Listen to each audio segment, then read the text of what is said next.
all for coming. I am Dr. Ngozi Ezike, the Director of the Illinois Department of Public Health, and I'm pleased to be joined by Dr. Allison Arwady, Commissioner of the Chicago Department of Public Health, and Dr. Terry Mason, Chief Operating Officer at Cook County Department of Public Health. Today, the CDC, the Illinois Department of Public Health, Cook County Department of Public Health, and the Chicago Department of Health are confirming the second case of novel coronavirus here in Illinois. I want to start by saying that the risk to the general public remains low. The second case is a Chicago man and is the husband of the first confirmed case in Illinois, a woman in her 60s who returned from Wuhan, China on January 13th. This second case did not travel to China, making this the first person-to-person transmission of the novel coronavirus in the United States. We have been closely monitoring individuals who had close contact with her, including her husband, for illness. He recently began reporting symptoms and was admitted to the hospital and placed in an isolation room where he is in stable condition. Public health officials are investigating locations where this second patient has visited in the last 2 weeks and any close contacts who were possibly exposed. Public health and medical professionals are taking a cautious approach in identifying and actively monitoring individuals, such as healthcare workers who may have been in contact with either of the confirmed cases in an effort to reduce the risk of additional secondary transmission. Currently in Illinois, there are 21 individuals who are considered persons under investigation. We could see more cases among individuals who have had close contact, but I still want to reassure the public we are actively monitoring these individuals and implementing transmission precautions to minimize the risk of spread. Again, the risk to the general public in Illinois remains low. This person-to-person spread was between two very close contacts, a husband and wife. The virus is not spreading widely across the community at this time. We are not recommending people in the general public take additional precautions, such as canceling activities or avoiding going out of their homes. The Illinois Department of Public Health will continue to partner with the CDC, who has a team on site in Illinois. We will continue to partner with our local public health partners as we continue our aggressive response effort to minimize transmission. And with that, I will turn it over to Chicago Department of Public Health Commissioner, Dr. Allison Arwady. Thank you, Dr. Ezike, and good morning, everyone. I'm Dr. Allison Arwady, the Commissioner at the Chicago Department of Public Health. I'm really here to provide some local context and then to be able to answer your questions. So this news today is really a continuation of the news we announced last week when we shared information about the first confirmed case in Illinois in a woman in her 60s who had recently traveled to Wuhan. That first case patient is doing well. She remains hospitalized and in isolation primarily for infection control. Our newly confirmed patient is a man in his 60s, as you heard, the husband of our first confirmed case. He is also currently hospitalized and in stable condition at this time. I recognize that this news may raise people's concern, but I want to state clearly that this development is something we have been prepared for. It is related to our first case patient, not to spread of novel coronavirus in the general public. We do not have sign of spread in the general public at this time, and there is no local emergency. We know coronaviruses are most likely to spread through close personal contact, and we know that this new patient had close contact with his wife after she began to develop symptoms. So it's not totally unexpected that he acquired the virus. This is exactly why public health has been monitoring him closely and why we monitor any close contacts of confirmed cases.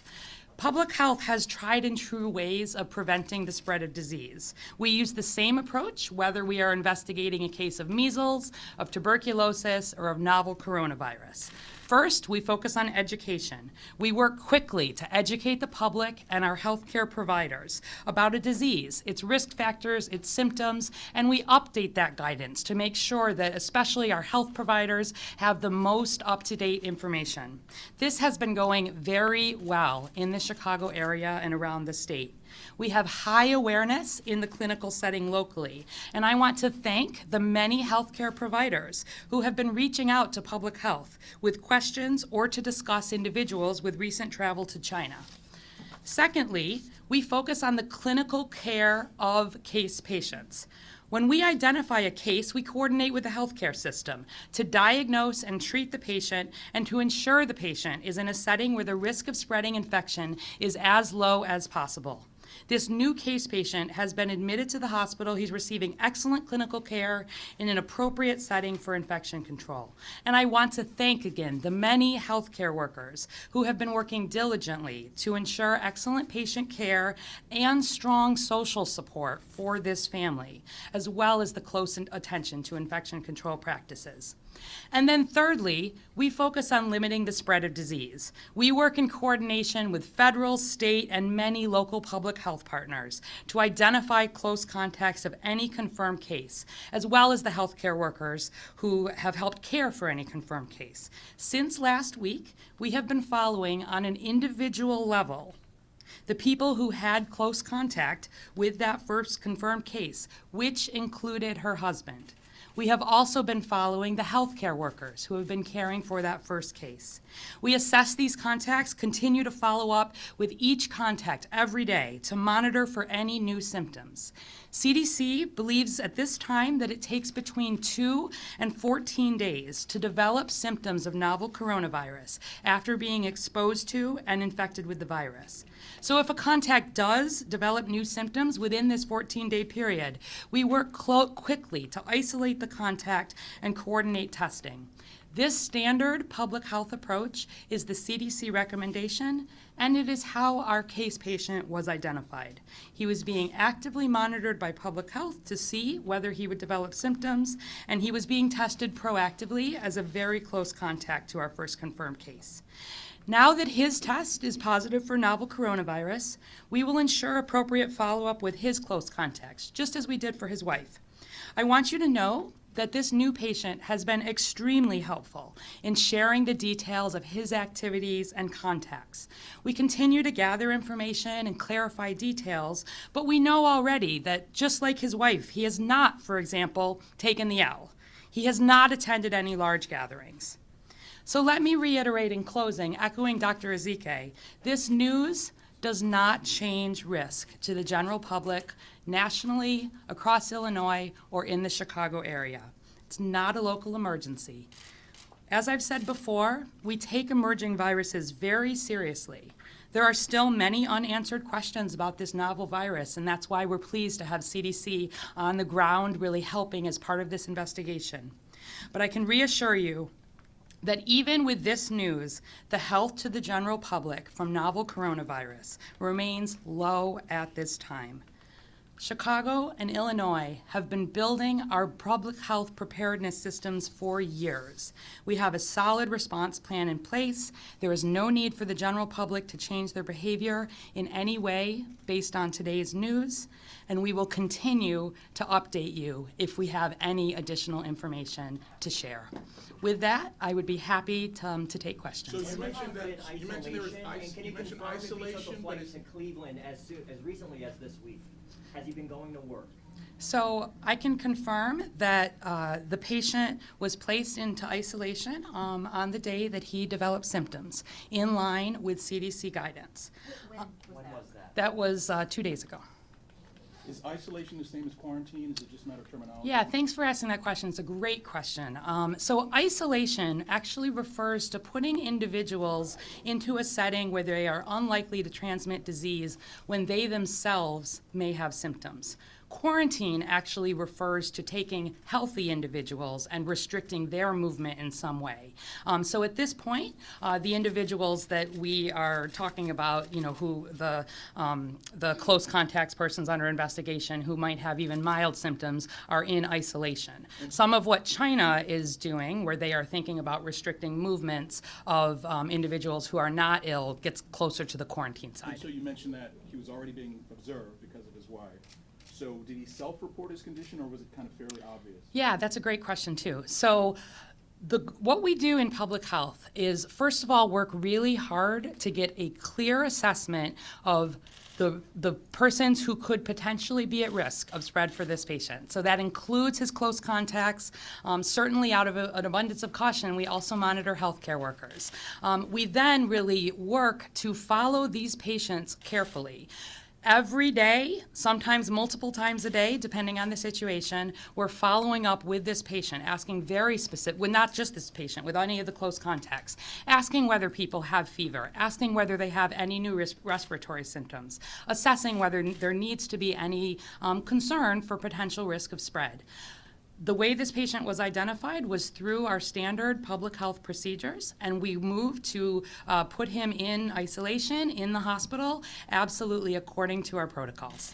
To that point, this man was being monitored because he'd been exposed to the woman who tested positive. So had his test results come back already from the CDC, or did you just find out about him because he self-reported his symptoms? So we've been proactively testing individuals who have been in contact with the case. We received the first test result back just last night from CDC. So that's, and just for some context, and again, there can be a lot of terms here, right? We're talking patients under investigation, we're talking contacts. I want to be really clear that when we have a confirmed case, that means that we have a reported positive result from the CDC lab. And so we received that lab result last night, but the patient was already in isolation because he had developed symptoms. But you knew that his wife had been taken to his wife had been put into quarantine last week, during which the CDC was testing him. It sounds like you discovered that he was positive because he self-reported before the test results even came back from the CDC.